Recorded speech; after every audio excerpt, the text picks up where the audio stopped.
అందరికీ నమస్కారము. హర హర మహాదేవ శంభో శంకర. కార్తీక పురాణము 15వ అధ్యాయము. దీప ప్రజ్వలనంచే ఎలుక పూర్వజన్మ శృతితో నర్రూపమందుట.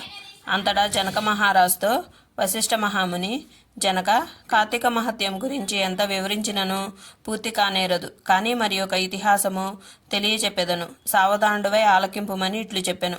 ఈ మాసమున హరినామ సంకీర్తనములు వినుట చేయుట, శివకేశవుల వద్ద దీపాదనం చేయుట, పురాణములు చదువుట లేక వినుట, సాయంత్రము దేవతా దర్శనము చేయలేని వారు కాలసూత్రం అనేది నరకమన్నబడి కొట్టుమెట్టాడుదురు. కార్తీక శుద్ధ ద్వాదశి దినమున మనసారా శ్రీహరిని పూజించిన వారికి అక్షయ పుణ్యము కలుగును. శ్రీమన్నారాయణుని గంధపుష్పాక్షంతలతో పూజించి ధూపదీప నైవేద్యములు ఇచ్చిన ఎడల విశేష ఫలం పొందగలరు.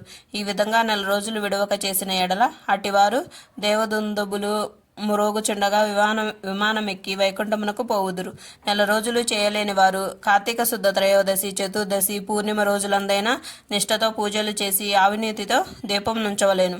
ఈ మహా కార్తీకంలో ఆవు పాలు పితికినంతసేపు మాత్రము దీపముంచిన ఎడల మరుజన్మలో బ్రాహ్మణుడుగా జన్మించును. ఇతరులు ఉంచిన దీపము యోగద్రోసి వృద్ధి చేసిన ఎడలను లేక ఆరిపోయిన దీపమును వెలిగించినను అట్టి వారిలో సమస్త పాపములు హరించును. అందులో ఒక కథ కలదు, వినమని వశిష్ఠుల వారు ఇట్లు చెప్పుచున్నారు. సరస్వతీ నదీ తీరమున శిథిలమైన దేవాలయం ఒకటి కలదు.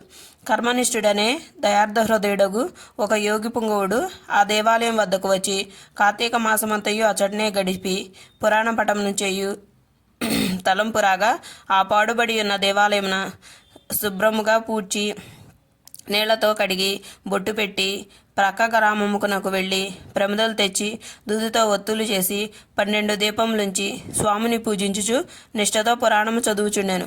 ఈ విధంగా కార్తీక మాసం ప్రారంభం నుండి చేయుచుండెను.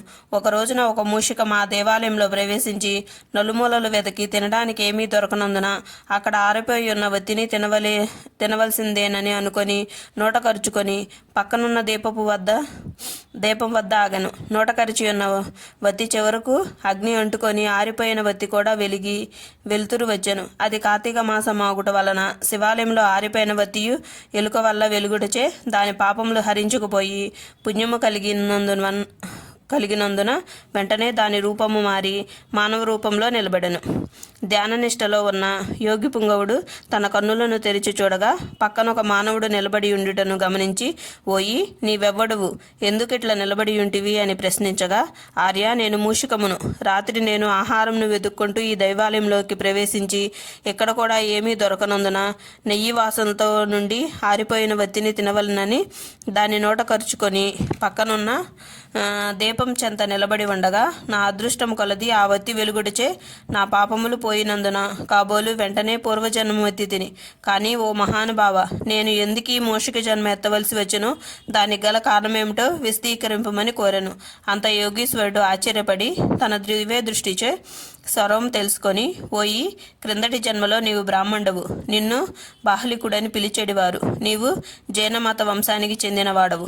నీ కుటుంబాన్ని పోషించక వ్యవసాయం చేస్తూ ధనాశపరుడినై దేవపూజనలు నిత్యకర్మములు మరచి నీచుల సావాసం వలన నిష్ఠాదానము తినుచు మంచివార్లను యోగ్యులను నిందించుచు పొర్ల చెంత స్వార్థ గలవాడవై ఆడపిల్లలను అమ్ము వృత్తి చేస్తూ దానివల్ల సంపాదించిన ధనాన్ని కూటబెట్టుచు సమస్త తినుబండారములను కడు చౌకగా కొని తిరిగి వాటిని ఎక్కువ ధరకు అమ్మి అట్లా సంపాదించిన ధనము నీవు అనుభవించగా ఇతరులకు ఇవ్వక ఆ ధనము భూస్థాపితం చేసి పిసినారివై జీవించినావు. మరణించిన తరువాత ఎలుక జన్మమెత్తి వెనకటి జన్మ పాపమును అనుభవించుటివి. నేను భగవంతుని దగ్గర ఆరిపోయిన దీపాన్ని వెలిగించినందున పుణ్యాత్ముడు వైతివి. దాని వలననే నీకు తిరిగి పూర్వజన్మ ప్రాప్తించినది. కాన నీవు నీ గ్రామమునకు పోయి నీ పెరటియందు పాతిపెట్టిన ధనము తవ్వి ఆ ధనముతో దాన ధర్మములు చేసి భగవంతుని ప్రార్థించుకొని మోక్షం పొందమని అతనికి నీతులు చెప్పి పంపించెను. 15వ రోజు పారాయణం సమాప్తము. మీకు ఈ వీడియో నచ్చితే లైక్ చేసి, షేర్ చేసి, సబ్స్క్రైబ్ చేయండి ఫ్రెండ్స్. Thank you.